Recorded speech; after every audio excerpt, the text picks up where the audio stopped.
My name is Jill Coil, and welcome to another episode of No One Dies from Divorce, where we talk the nitty-gritty aspects of divorce and help each other come through this not only surviving, but thriving. I'm a divorce attorney, and I'm interviewing other experts and people just like you who are going through or have been through a divorce, so you can have the latest and greatest information on all things before, during, and after divorce. Let's dive in. Welcome to another episode of No One Dies from Divorce. Today we are talking about reconciling religion, fear, and divorce. Dun, dun, dun. I think that this is a really good topic to talk about because so much fear is associated with divorce. And I talk about that all the time. You guys hear me talk about it, that we need to stop shaming and acting like divorce is like the end all or it's somehow a failure, but instead use it as a movement and a clean slate to become a better version of yourself. But how do we do that? And, you know, when divorce has been so prevalent in society to be such a shameful topic. And so today I have a special guest, Michael Weiss. Welcome to the show. Thanks. Happy to be here. A little nervous. Yes, your first podcast. It's my first podcast, but I really am happy to be here because what you're doing is so important. And your message of no one dies from divorce and, you know, what we're going to talk about and the things that you already talk about, it's tough, and it's easy for people to see that, you know, the woman, the wife of somebody who is in a divorce, that you know, she needs some support. She needs emotional support. She needs her group around her. But you know, guys have feelings too, and we have fears too. And it's just great what you're doing. Oh, thanks, Michael. I was actually really excited. So Michael works for me. And we hired him a few years ago to be with Coil Law to do paralegal work for our, our divorce law firm. And you didn't have a ton of experience in family law at the time, but you've been a paralegal for personal injury. I didn't have recent family law experience. Yeah. I did have some. I actually started my career many years ago in family law. Yeah. And so Michael ended up supporting me in starting my personal injury law firm, which you guys have heard of. It's called Moxie Law Group. It's the first female-led personal injury group here in Utah. And Michael's just been imperative in helping me get that going because he knows all things personal injury. And it's just been a really great team that we've made. And we're doing something special over there. So the other day we were looking at, you know, guests for our podcast, and he was like, hey, I have an interesting story. I think I would be really good on your podcast. And I was like, well, yeah, because I love you. And I was like, please come on. So he sends me his story, and my jaw dropped. It kind of tells you how you don't really know everything about, you know, your colleagues, your friends.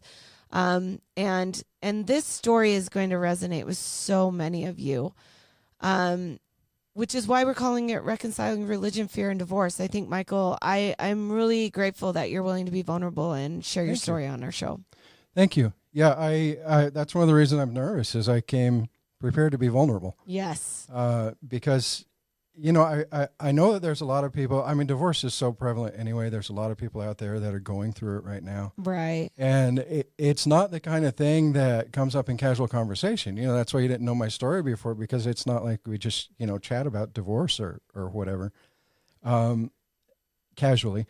And I think there's a lot of people out there who feel like they're scared. They don't know what's going to happen. Their world is falling around them like mine was at one point. Yeah. And I want people to know there's hope. Yeah. That's been my message all along, is that no one dies from divorce. It is something that you can use as a platform to become a better person. And you are going to be okay. And we give you tools and tips every day on how to do that. But in the moment, sometimes you don't feel that way. Yeah, it's scary.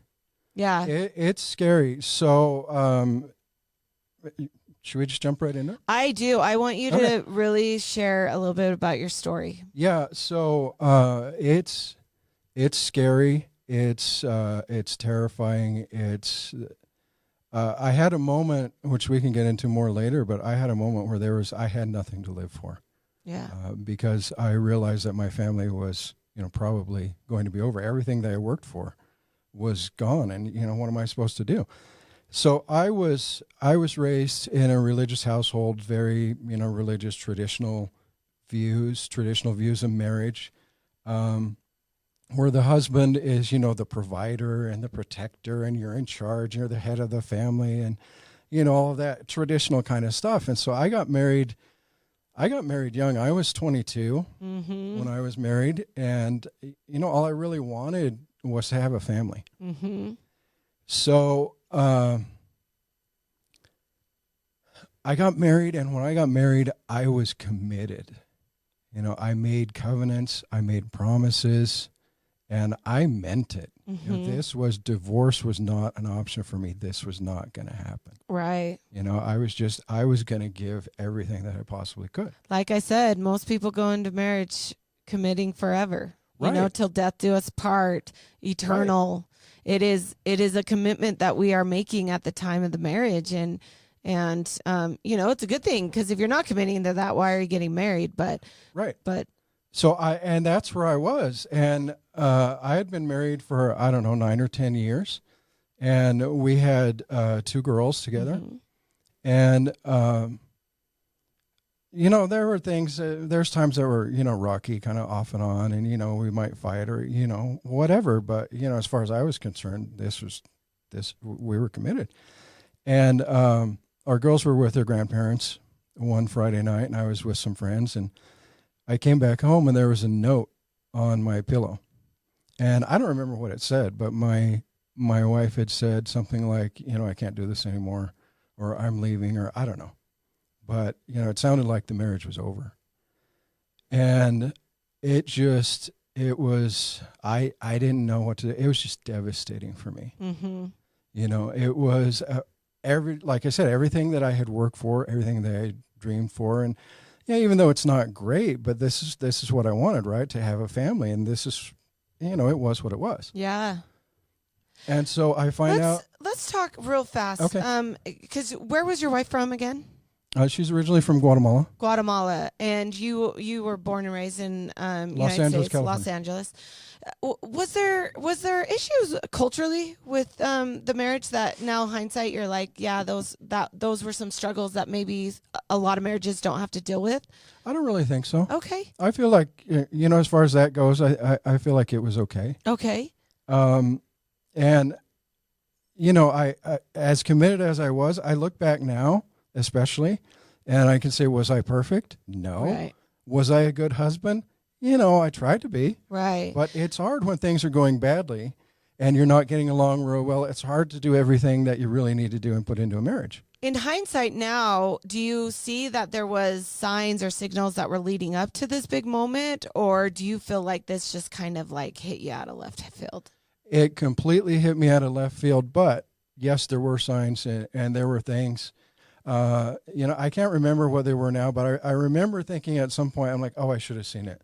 Yeah. You see this happen, or you see that, or maybe there's something that might make you a little suspicious that something's going on, but you just sort of blow it off, right? Because you're committed to the marriage. You want it to be okay, and you don't want to fight about something else. And looking back after, I could see that there were some signs in there, and that adds to some of the guilt. That when you're going through it, you feel like I should have done something. Right. What could I have done? Yeah, so, we definitely go through that stage where we play this what if game, like what if, or I should have known. Right. Just as advice for you living, for our listeners, I mean, like, can you live in that, or what would be your advice to listeners that are kind of sitting in that what if stage right now? A couple things of advice that I, from my experience that I have that I would tell people is that you can't live in the past. I think that some of us, me in particular, but I know there's other people like me that we get real self-destructive, and we tend to beat ourselves up over the mistakes that we made. We feel really, really bad, and I think some of that is the religious background too. The religion is great in so many ways, but it also creates a lot of guilt, a lot of high expectations. And if you're not meeting up to those expectations, then you feel guilty about, oh, I screwed up again. Right. And we can get real self-destructive, but that's not productive. Right.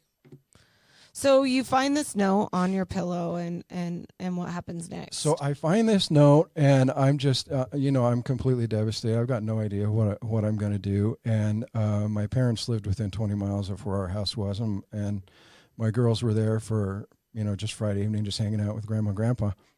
And so I went to my parents' house, and, I talked to them about what was going on and everything, and decided that I was going to spend the night there.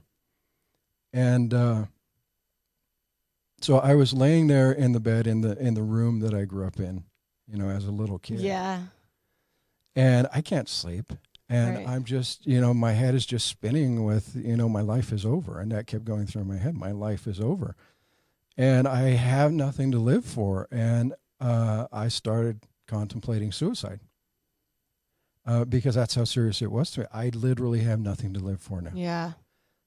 And so I had a gun. I think it was in my car, but I was laying in my bed, and I'm like, okay, I'm going to go out to my car, and I'm going to get my gun, and I'm going to put it to my head, and I'm going to look in the rearview mirror to make sure it's lined up right, because this is the kind of thing you don't want to screw up.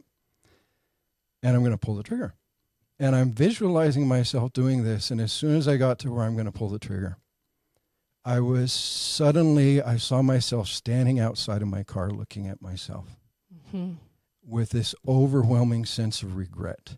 Yeah. That this was the biggest mistake that I could have possibly made, and there is nothing that I can do about that. And that's one of the things that changed my perception, I guess, of regrets, is that regrets suck. Yeah.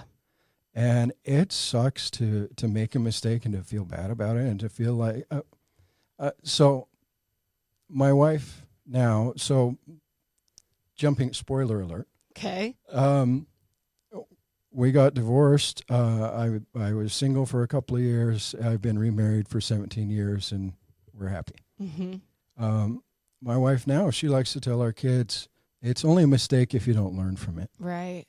And I think that is so valuable. And that's something when she first said it, I was just like, whoa, because that's so valuable, is that we have these things that happen intentionally or otherwise, but these things happen and you realize that it's a mistake, but you can learn from it. It's an opportunity to grow. Yeah. So back to, what happened, I realized, okay, shooting myself is really not an option. Right.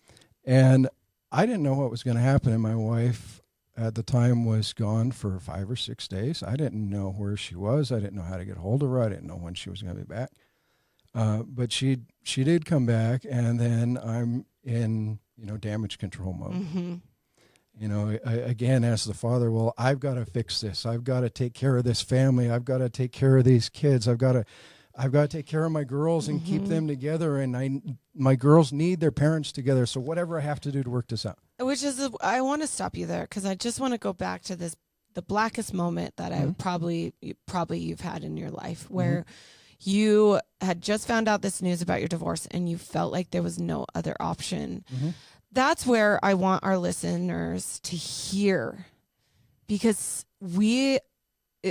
absolutely, that moment when you felt that your marriage was ending could possibly be and was the worst experience of your life. And we get that. And you can be in those spaces of being emotional and angry. But you have to get to a place of safety to know that your life is worth so much more than your marriage. Your daughters needed you. And so many times we allow those emotions to just overwhelm us to believe that we're not worth anything. And that's why, people say, well, no one dies from divorce. People do die from divorce. And I say, no.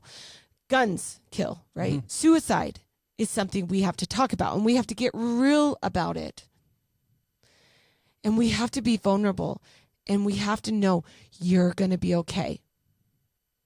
If you're in that space, if you are feeling you have nothing to live for, I want you to hear this.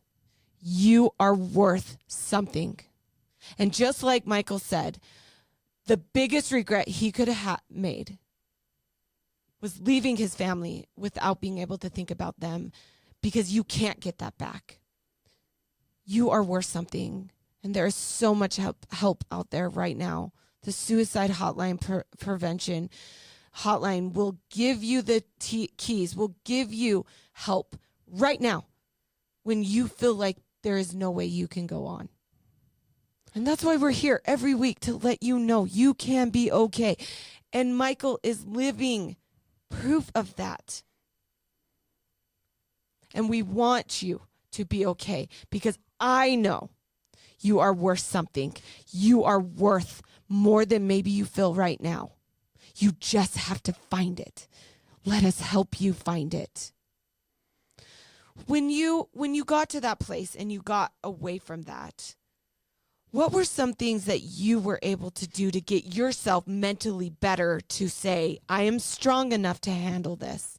I am worthy to handle this. And I am loved. I am needed. Mm-hmm. So the worthy and the loved and the needed, I'm still working on that, honestly. But, the strong, honestly, the thing that you can most do, and before I answer the question, I'm so happy to be here to be able to share my story, because the message is so important. Because there are people, I was there. There are people who are there right now who feel like, my life is over because my family isn't working out, my marriage isn't working out, my life is over. I've got nothing to live for. And now here I am, over 20 years later, and me with my family and my wife, and everything is happy and everything is great. And none of that would have happened if I had made that decision. But honestly, the thing is, just keep going. Yeah. Just keep going. I think we have these moments in life where you're literally, sometimes it gets so bad that you're literally, am I going to lay down and die? Mm-hmm. Or am I going to take another step? And just keep going. Just, try, just keep trying, just keep working at it. Sometimes it's just one breath at a time. Mm-hmm. It doesn't need to be a step. It doesn't need to be a leap. Just breathe. Absolutely. Can I get through this breath? Can I get through this minute? Mm-hmm. Okay, maybe I can get through this hour. And you just keep going. And so what I did, I was willing to do anything. And so I said, well, we've got to go to counseling. We've got to fix this. And we went, it started being marital counseling, but it was also personal counseling for me. And that really helped a lot. Yeah. And absolutely, counseling is really, sometimes it has a bad reputation, but I think it's really valuable. And absolutely, some of the most important things for me was figuring out who I am, not who I think I am, not who I want to be, but who am I really? What are the things that drive me to do the things that I do? I would challenge you to even say, not what she thinks you should be. Right. I think a lot of times in our marriages, we get so stuck in thinking I have to be this person and show up this person that my wife or my husband wants me to be. Mm-hmm. And sometimes we set such high expectations for ourselves, we're never going to match it. Right.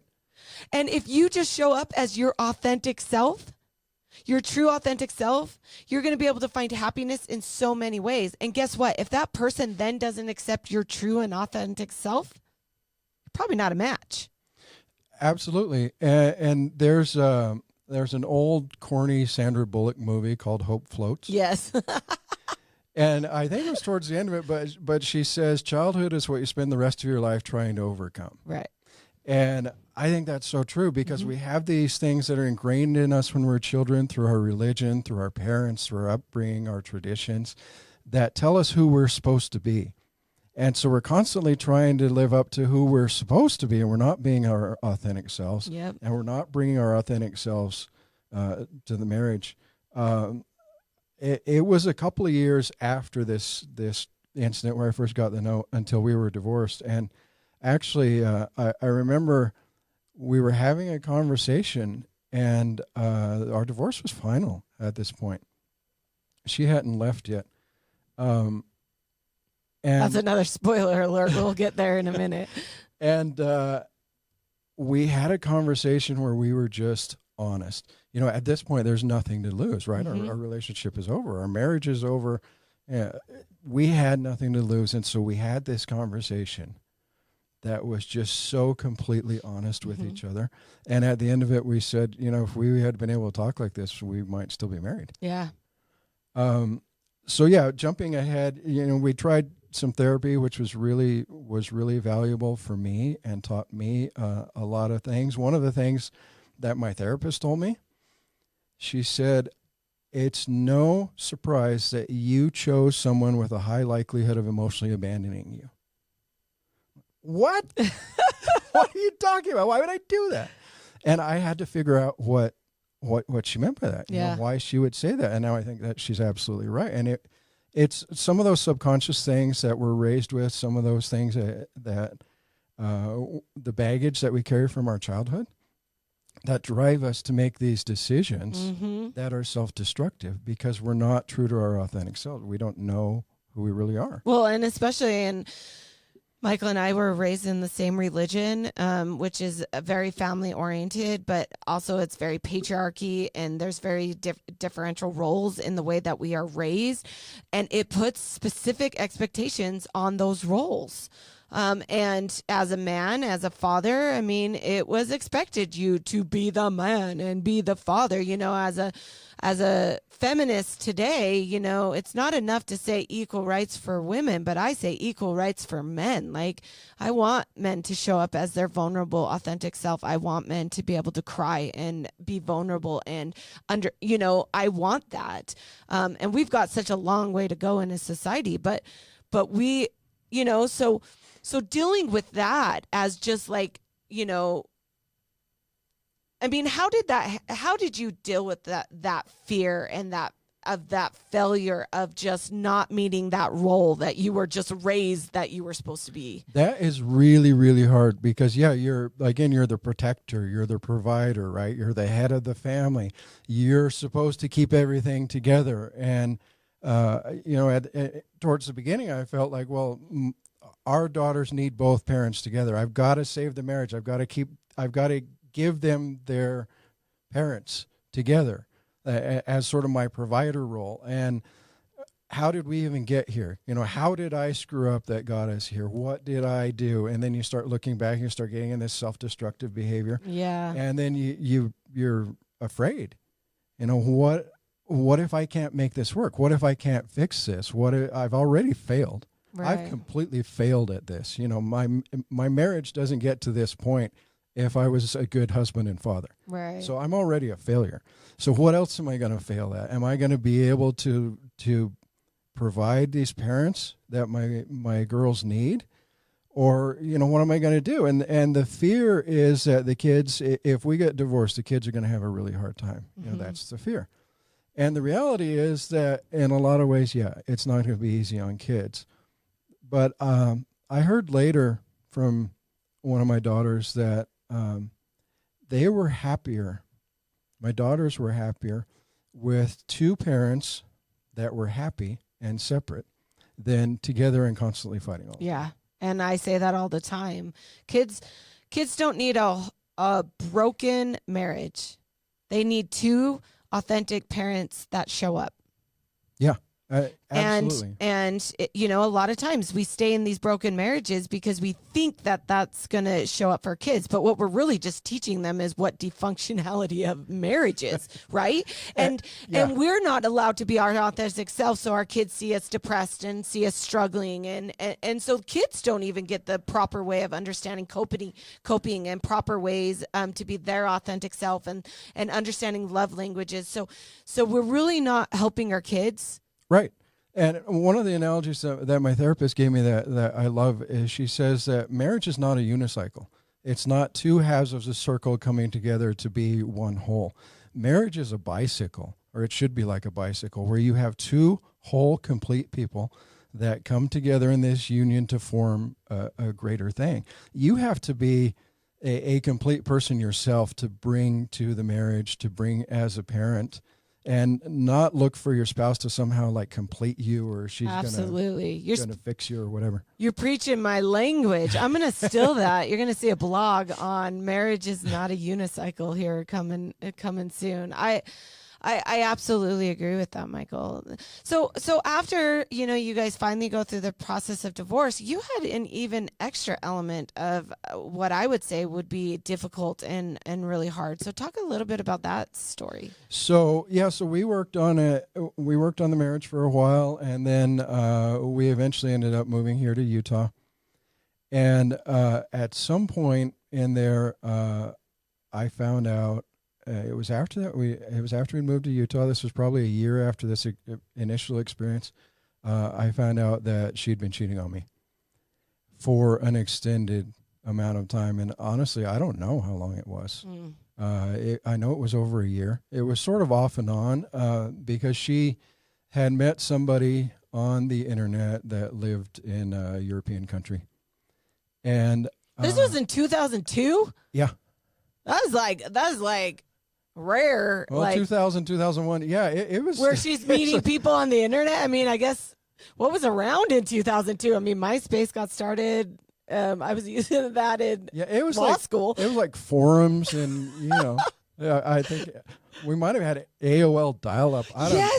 I don't know. That's what it would have been. Yeah. Because in high school, I remember going to these chat rooms, and that's when it started getting really, really scammy, and people were trying to, oh my gosh. Right. So I found this out. There's been infidelity. She cheated on me. Adultery, the religious aspect of it. And that was, when I was first married, that was one of my lines is that, once a cheater, always a cheater. Somebody commits adultery, that's it. The marriage is over. And now I'm faced with that.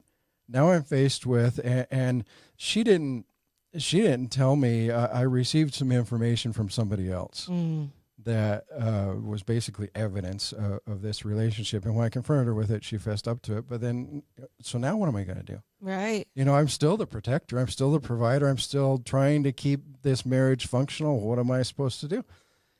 And I said, well, let's try and work it out.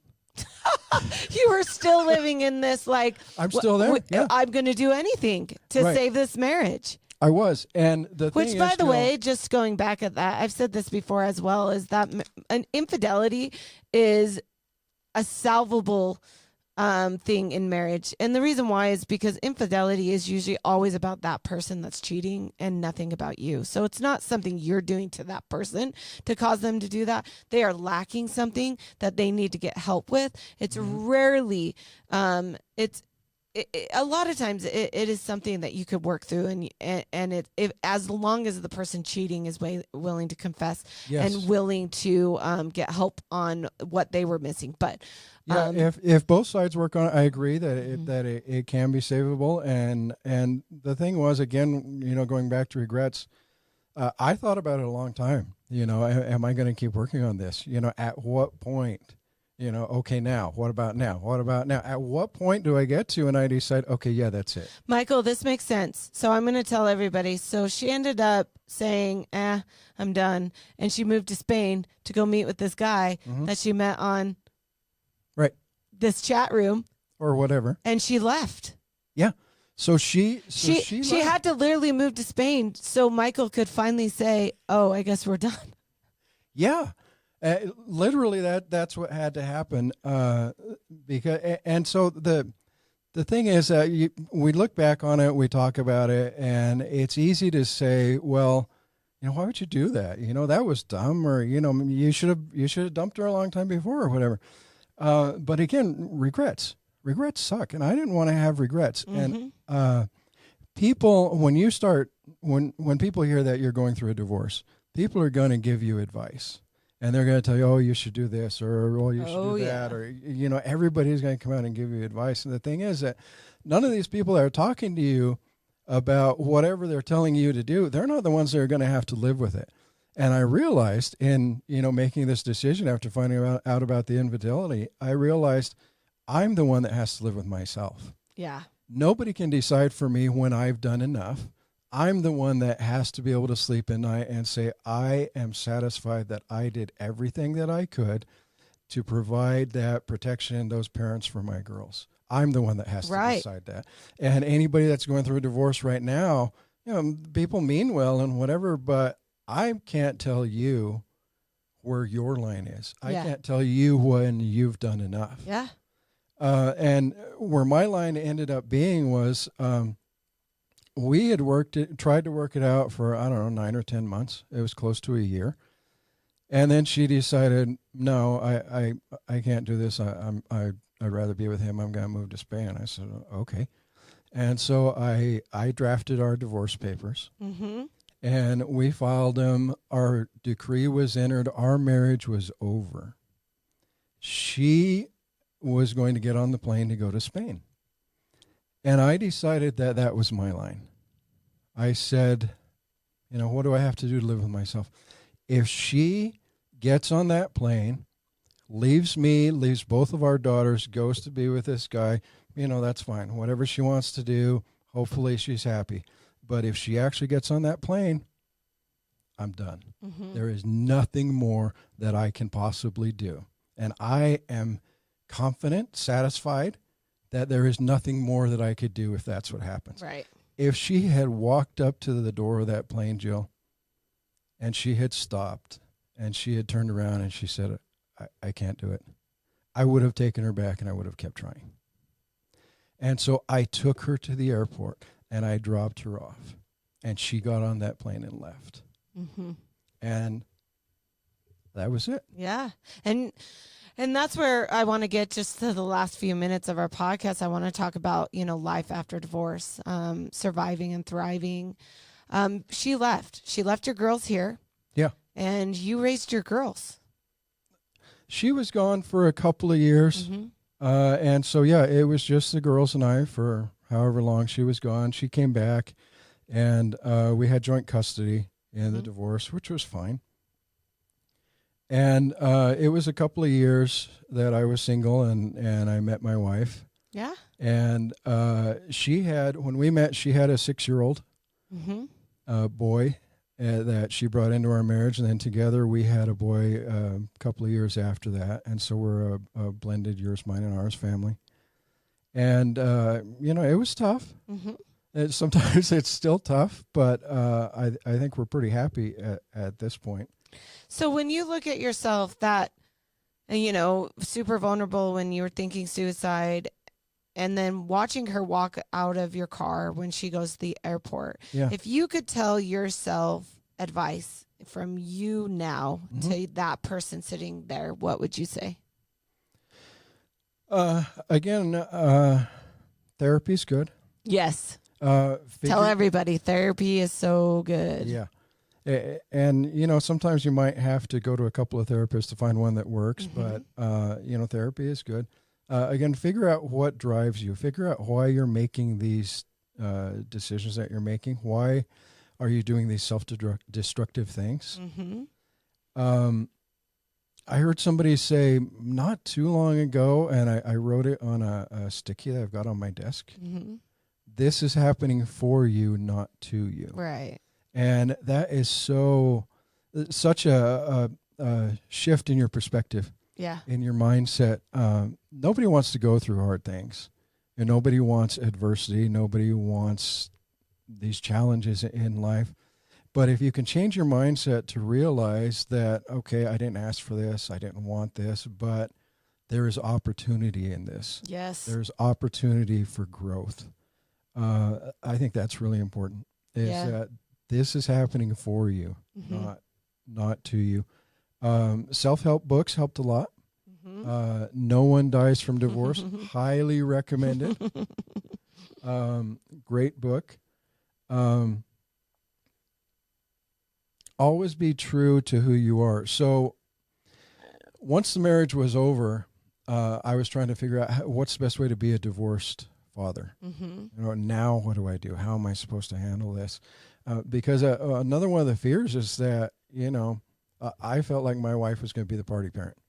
You know, her house is going to be the party house. My girls are going to want to be with her all the time because I have rules in my house. I have expectations. I have things.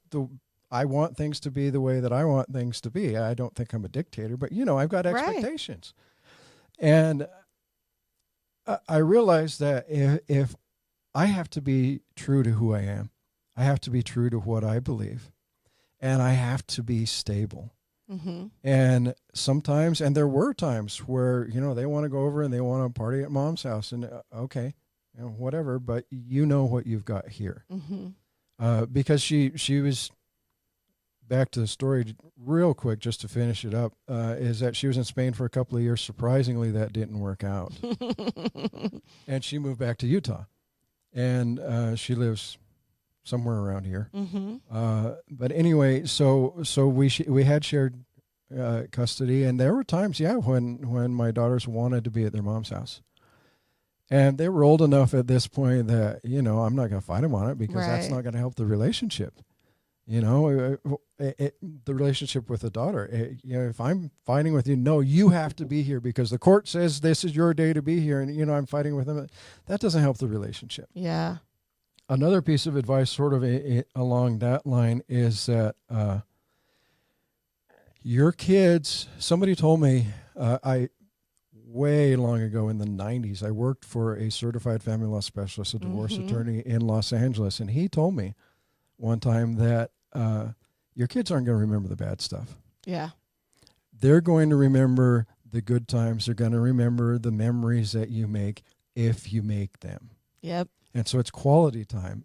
You don't have the quantity of time anymore because they're with the other parent. Right. Or whatever time they're with the other parent. But when they're with you, make that time count. Yeah, absolutely. Such amazing advice, Michael. Your story in overcoming and reconciling your religion, your fears, is one that I just know will give so much hope to our listeners, because I love these stories because you're living proof of what I say. You know my story. I was almost divorced as well, and at the time it just seemed so hard or so impossible. But now looking back, I just only see that as the trial that gave me the perseverance and strength to become this person that I am today. You wouldn't be who you are without it. No. And one more quick advice is that, you know, for me, I was religious. And one of the things that I turned to was not religion per se, but it was my relationship with God. Yeah. And I prayed a lot. And when you have no idea what is going on, what is going to happen with your life, you're desperate to reach out for help. You need somebody to talk to. And I would talk to God a lot. You know, for our listeners that aren't religious, another thing that helped a lot for me was also my journal. I journaled a lot. And I have a disclaimer page on the front of my journal that is something like, please, whatever you do not read this. If you're not me, don't read this. And I haven't read it myself, but I needed a place where I could honestly talk completely 100% honest, where I could get the stuff out of my head and talk about what I was feeling, what I was thinking, what I was going through. And in that process of journaling, you have to form a coherent thought. And that helps you to form, to sort of coalesce the things that are floating around in your head and put it somewhere. And then I didn't have to think about it because I know it's there. 20 years later, I know where it is. I haven't read it again. I know where it is. And I don't have to hold on to it anymore. And so, you know, talk. If you can talk to God, if you can talk to your journal, if you can talk to friends. Right. And all of that helps you get, again, through that emotional and anger stage that then lets you start making rational decisions that are best for yourself. Michael, thank you so much for joining us today. Thanks for having me. This was just absolutely fabulous. Remember, you are going to be okay. You are worthy of happiness. You are worthy of joy. And I'm here every week to give you those tips and tricks to help you recognize that. Stay strong, friends. Till next time. Thank you for listening to this episode. If you enjoyed, please subscribe, follow, and share. I'd love to hear your questions and feedback. You can contact me at community@jillcoil.com. See you next time. I am an attorney, but I am not your attorney. Any advice given on the podcast is general and shall not be construed as legal advice.